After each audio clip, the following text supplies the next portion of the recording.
Salam kullakum. Welcome to my channel where I'll be breaking down the Ge'ez language. In this episode, I'll be comparing Ge'ez to Akkadian.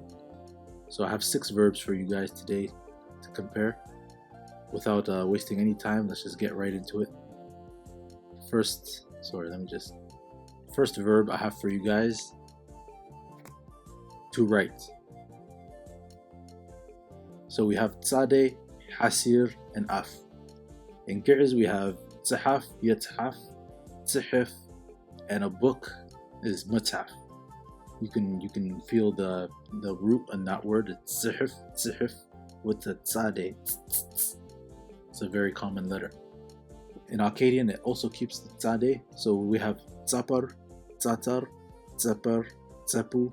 All of these are related to writing a message, write or record, writing a script to write down. We have the af letter. Sometimes it takes the form of the letter F, and sometimes it takes the form of the letter P. But what's consistent here, we have tzade. Hasn't changed at all amongst the two languages. So let's go to the next verb. We have to tie. In Ge'ez we have isar, ya'sar. You see it's a different S this time. It's not tzade. It's actually sot. Isar, to tie. In Akkadian they didn't have sot, they have tzade again. Same one here. Katzaru, katzar, yatsar. This is the root isar. The S you'll come to see in different episodes. It's very common to have different interchangeables. We'll go over interchangeables later, but isar, yatsar, katzaru. That's to tie. So the next verb, number 3, to cut. Naqas, naqas, and also a pair of scissors, maqas. In Akkadian, we have naqasu, to cut. Almost exactly the same.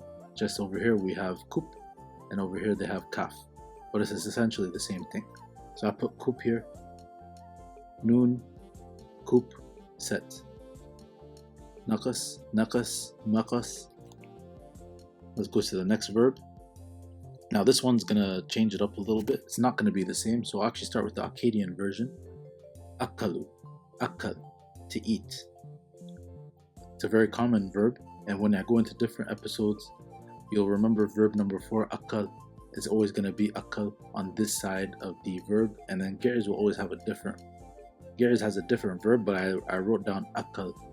What it means in Ge'ez means cereals, crops, grains, stuff related to food. Awda akal, field that produces crops for threshing. It's all farm related to crops and foods. But in Akkadian and actually in Proto-Semitic, which evolved into the other languages, akal is the verb to eat. It just didn't evolve that way into Ge'ez. But you can see it comes from the same root related to food. So let's go to the next one. Another odd one. To smell. So I'll start with Akkadian once again. Etsanu, to smell. We have tzade here again. In Ge'ez we have tzade again, but if you speak Tigrinya, you'll notice that this is not really how it normally sounds.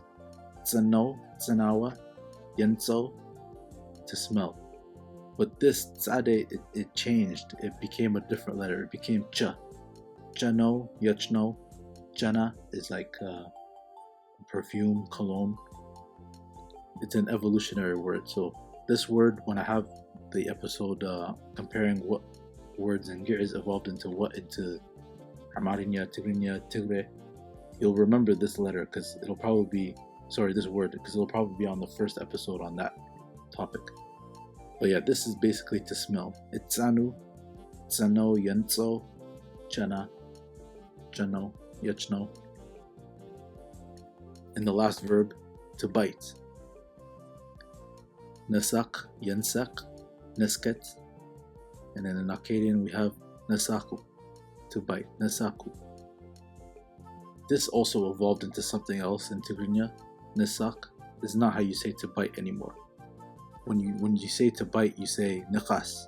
So it's kind of like this K became from a K to a kh, naqas, but it's still a K, but a harder K.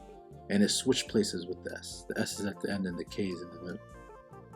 So this is how it evolves sometimes. Sometimes the letter evolves into a related letter. Sometimes it evolves into a whole different verb. And then sometimes just like two of the consonants switch places. But you'll remember these in the evolutionary episode. But this was the first episode of Ge'ez and Akkadian. I hope you enjoyed it. Stay tuned for the next episode. Thank you.